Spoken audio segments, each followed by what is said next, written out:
Pay for Play by Robert Bradley.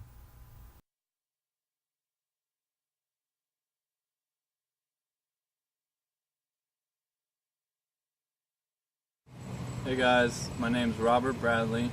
I'm a business finance major with a minor in economics. I am enjoying this class in the perspective that it's giving me on economics through sports. And today I'm here to speak about whether college athletes should be paid or not paid.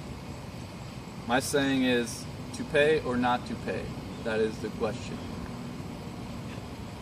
To start with, a poll was taken in the United States and the results showed that 33% of people agreed that college athletes should be paid, while 64% were in opposition of the idea. Of the 64%, 47% were strongly against the idea. In this presentation, I will present both sides of this argument, my opinion, and some solutions to the problem.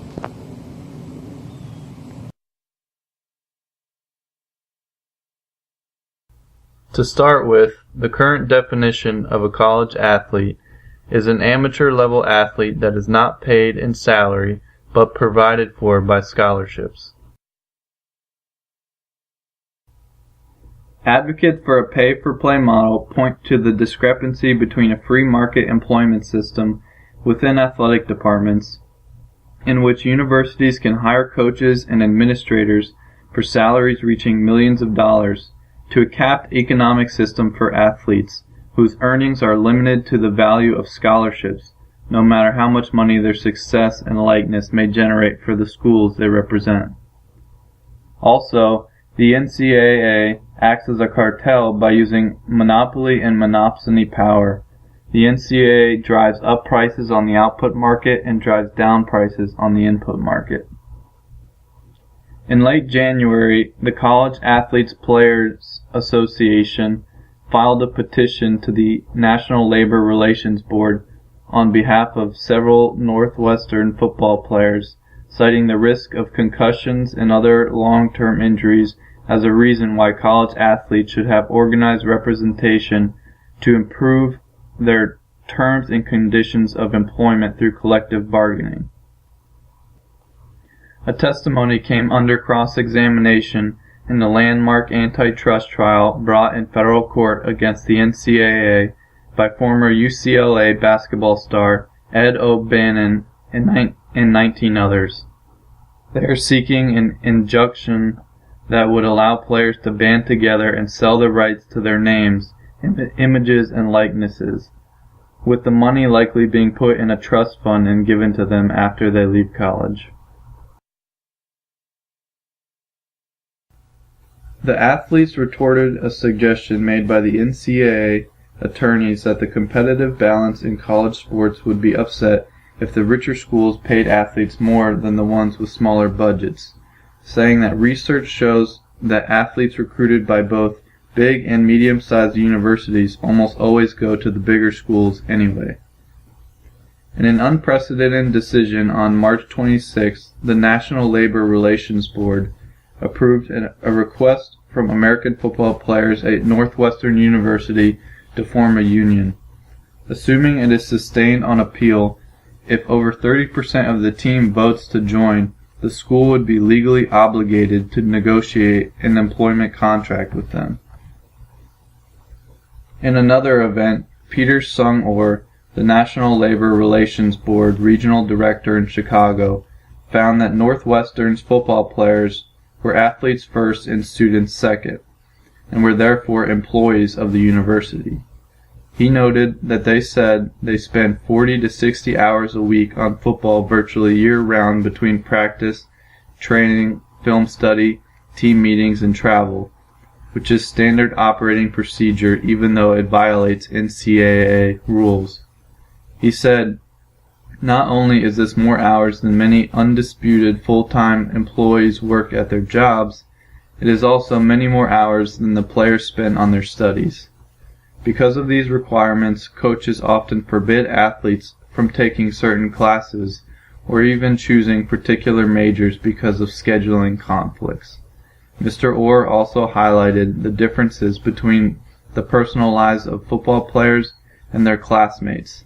The team's staff monitors their posts on social media, reviews their housing leases, and keeps files on the cars they drive.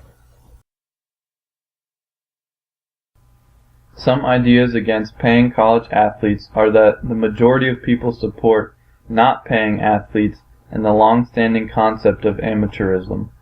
People enjoy watching college sports so much because they are amateurs and they do not get paid. This adds to the spirit of the sport and could change if athletes began getting paid. The overwhelming majority of student athletes across all sports play college athletics as part of their educational experience and for the love of their sport, not to be paid a salary.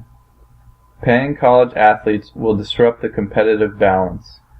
Although the athletes claim that the competitive balance will not be disrupted, the likelihood is that it will have some effect in the end.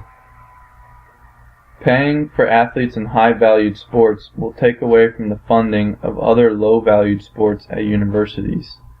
With all the focus and funds going towards the high-valued sports at a university, many students will be stripped of their opportunity and experience to be able to play a competitive sport at the college level. Another important fact that takes away from the athletes' arguments for pay is that besides paying for the coaches and administration, the money made from the sport is going back into the university. The short tenure of college sports careers also limits unions' negotiating leverage. It is hard to imagine any player, not to mention a majority of an entire team, choosing to strike, which would probably entail sacrificing any chance of future riches as a professional athlete, so that the future generations of college players would enjoy a fair relationship with their schools. My opinion is, although I believe in the economic ideas of free trade and limiting regulations, in this case I am against paying college athletes. College athletes are better left as amateurs because they are not ready to handle the load of being a professional athlete. In my opinion, college athletes already receive plenty of compensation through scholarships. I also believe that their time devoted to the sport and to school needs to be better regulated. With better regulations around the NCAA, the students can devote their time to their studies without being penalized for doing so.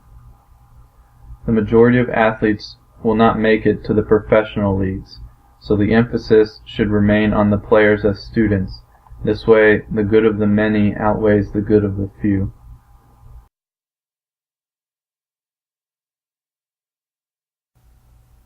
Some alternative solutions include scrutinizing and adjusting for the full cost of attendance to make sure that athletes are being properly compensated as student athletes.